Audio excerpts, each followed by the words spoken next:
मित्रांनो, मुंबईतील हे हिडन गार्डन तुम्हाला माहिती आहे का? होय, विक्रोली स्टेशन जवळचे हे निर्वाणी पार्क. विक्रोली स्टेशनवरून 422 नंबरची बस पकडून आम्ही पोहोचलो पार्कमध्ये. सर्वात खास म्हणजे येथे एंट्री फ्री आहे. आत गेल्यावर सुरुवातीलाच काही सूचना दिसतात आणि मग दिसतं ते सुंदर असं लेक.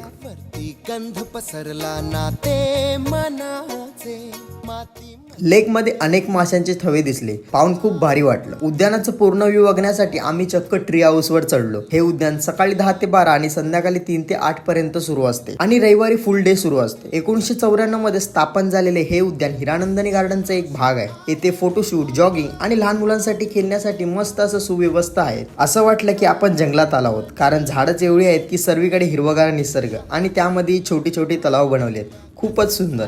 वॉशरूम तसेच बसण्यासाठी सुंदर दगडी आहेत, म्हणजे टाकाऊपासून टेका, आणि सर्वत्र चाफ्याची झाड आहेत. आज निर्वाणी उद्यानात खूपच मजा आली मित्रांनो. तुम्ही कधी गेला आहात का हे नक्की कमेंटमध्ये सांगा आणि असेच नवनवीन ब्लॉग बघण्यासाठी आपल्या मराठी पेजला नक्की फॉलो करा.